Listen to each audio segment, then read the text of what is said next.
Hi everyone, welcome back to No Name Junction and what will be my August update. There's not a lot to update really. I did do a few things. I'll walk you around as I go. I did decide to put in water in the form of resin. I chose not to do the normal proprietary brands such as Magic Water and those that are about. They're very expensive for very little in the packet, and I found a nice resin. I think actually it's Luke at Affordable Paint Services that put me onto stuff, and certainly opened my eyes to the prospect that you don't really need all these fancy ones when a good resin will do, and non-smelling and works very well. I also did the village pond, which I'll show you in a minute, but the problem I did have was I never sealed it properly. I thought I had. I thought by painting it around and with paint it would have been enough, but actually no, this stuff leached out into the surrounding landscape, and as much as I poured it in, the tide kept going out. So there's a lesson for the future. I could actually add more, but I don't think I will. I'm quite happy really because it looks wet, and at the end of the day this area really was only ever going to be a bit of an old ditch that runs round the part of the workings of the train that comes off of the hill. So it worked well up there, and you'll notice I put some sheep and cattle up there. I was told that there's no fencing to stop them falling onto the train tracks, and I said, well, my sheep are well trained, but we might get some fencing done at some point. But this is the area that I have been working in, and that is weathering. As an artist and used to an airbrush, weathering for me is just a natural progression of modelling. I love it. I love making stuff look typical. I think the word that people are using is prototypical. I'm not sure exactly what that encompasses, but certainly it's nice to see stuff looking dirty as if it were on the railway during its time. And to that end, I sort of increased my stock from just having pre-grouping and Southern Rail, which is 23 to 48, which is predominantly what I've been collecting. I've actually increased my locos and my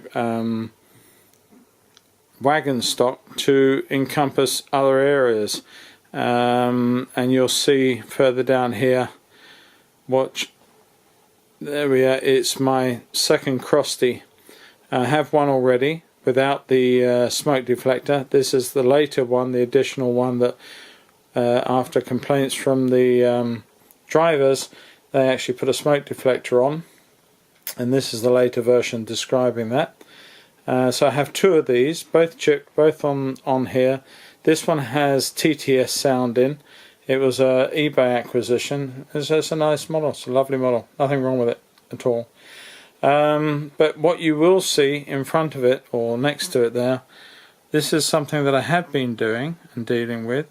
These are two Bachmann open mineral wagons, which I've beaten to death, and weathered and rusted and done all sorts of things to them, and added real coal. I've enjoyed this process. You'll also see the S&R wagons on the side here. I did those a week or two back, but these ones I'm really quite proud of. I'm sure those who are in the know will say, well, you could have done it a bit better than that, but I'm enjoying it. So please, if you feel that I can do something more to these or any other ideas, there is a comments box, and I'd love to hear from you because I am eager to learn. So paste your comments, let me hear your thoughts, and that'd be great, and that way I'll learn more. I actually have one of these in my kit too, which is the Black and Rioch. Now this is a request going out there because I sell a lot of these on eBay. Now I don't know if this is a fictitious company or if the company actually existed and where it existed. So if you know the answer to that, and also what loads it may have carried, please let me know in the comments. I would love to find out. I've tried to research it, but I can't find anything referencing it other than Hornby models. So I'm wondering if it is an actual company or fictitious. But let me know. And the same question really goes to this as well. A&H Bets. I bought this recently with a view to running it. It's an SE and CR, so it's pre-grouping, I guess, a private owner wagon. But again, if you knew if it's a real company or if it's fictitious, and if it's real, what sort of loads it would have carried. I'm guessing coal, but it could be a number of things. But it'd be nice to know. So there's my, I think that's actually my first loco that I weathered. A lovely little southern loco. With real coal. I like what I did to the tender. I'm spouting my own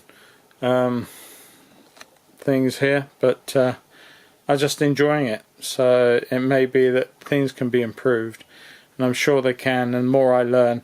In fact, you know, I've already learned so much from people such as George Dent and a chap, Mr. Shackleton. I bought their videos, I've just ordered their books. Because they have so much knowledge and so much to pass on to people like me to make the enjoyment of weathering all the more. And I can't wait to get back and do more of it. So moving on down, I'm still working on these wood loads. I need to find another coffee shop with some more of those spatula things in. All my wagons over the back there have been weathered. Pretty much, still a couple to go. A couple of recent acquisitions there lurking to get done. And here, this is very recent here. These are Bachmann 14 ton, and I think they are Mark 1s or Mark 2 tankers. Now they are from about the mid 40s, late 40s onwards, and I wanted to get some. I've got a few ready to weather, but these ones came up on eBay and I snapped them up. They were a nice price, but they were really looked after. And what's more, apart from that one in the middle, that black one, all of these ones are all weathered by TMC. Now these guys are pro weather people. They you know, there's probably no one out there that hasn't heard of them. And it was nice for me to obtain some of their models just to see how well it's done when it's done well, and what I need to aspire to. And with those in mind, I'm going to weather my own ones to see how well they come up, and I shall show you that later. This one, however, is one of mine. This is a Shell tanker. It is on sale on eBay at the moment, actually. But because I'm running ESSO, this one's surplus, so this one's up for sale, and alongside it are some ESSO TTA wagons. These are ones that I've done. This is one, and this is number 2. I have another 8 to go. They're all sitting in a box nearby, all nice clean white models from Hornby, and they will be weathered very, very soon. But I do like these, and this fleet will run behind the Crossy on its own, so there'll be a nice line of these TTAs. This is a recent acquisition, in fact recent as in the last 48 hours. I bought this one and another one. This is a stunning Q1. I love the Q1. Everyone calls them, they were called the Ugly Duckling, I understand, but I think they're cracking little engine. And a nice model. This is Early Crest BR 33037, and it's great. It just runs round, just does not stall, causes no problems. Lovely little engine. So yeah, that basically is the layout so far. I can show you my village pond just quickly, and here you can see quite clearly that although the bathers are there having fun, the tide did go out a bit as it all leached in. So that's what happened there. That all said, just going to swing round. What's going to happen is in the future is that this is my garage. This is all sitting in my garage. I'm waiting for someone now to come and replace the front doors, and then we're going to put in a floating jab light floor for installation, so it'll be nice in here during winter time. Because at the moment, this, apart from being where my trains are, it's also my studio, but it's also my junk room. This is where I paint, and so it's all going to be changing. And I've redesigned this area. This is where I model my spray booth and different bits and pieces. I built some shelves thinking, hey, tons of room, but nah, not a chance. Look at it, it's full up already, and I could double the size of that and still probably fill it up with bits and pieces.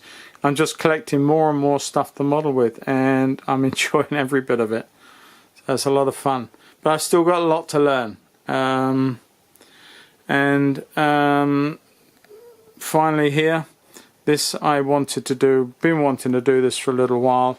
I built myself some wooden wall cabinets. I've yet to put doors on and some form of glass or clear perspex, but the idea was that I got all my locos that I've got ready and safe and out of boxes and able to be used on a more easily or available footing. This side here, this lot here, are all DCC fitted and chipped, and most have got sound in and some have got smoke in, which is great. This side is the side that I've acquired either eBay or new, and these ones are not yet chipped, but will be in time, and sound and smoke into those that I can fit, or at least my friend can fit. I'm still learning that process. I'm not good enough to start messing trains around too much, but I wanted to share that little thing with you. That is great. I think in the end that my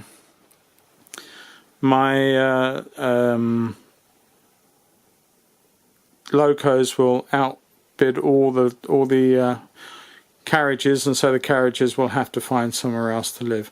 But this is my next big project, is to change the front, put the floor in, and start to build baseboards all the way around. That's the plan, to have a studio, painting studio for my work inside my railway layout. That's quite a nice idea, and my friend and loco Dr. Dave suggested it was a good idea instead of going up in the lofts, and I thought it was a great idea. I get to see, play trains and paint. Doesn't get much better than that. So that's the next project, and the idea is that I hope that between everything that I can leave this up and running for as long as possible, certainly while the front's gone in, and certainly if possible to move it gently to do the floor, move it back in place, keep it going, while I then spend the next few months building baseboards to go all the way around the edge. Just for those interested to know, it's 18 foot square, so it's going to provide a massive layout, and I'm already busy on Rail Modeler Pro trying to figure out what the hell to put track wise. It's a minefield. I have no idea, but I keep looking at all the videos. There's Dean Park, Dave Class 47 I think it is, and Everard Junction, Chadwick and Cheeky Tech.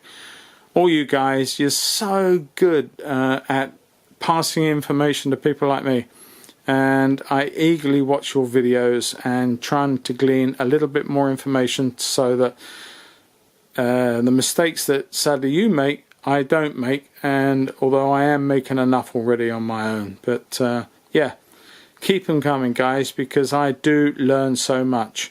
And if you've got any comments about what I've said, what I'm thinking of doing, thoughts as to the new layout, what's the best thing to do,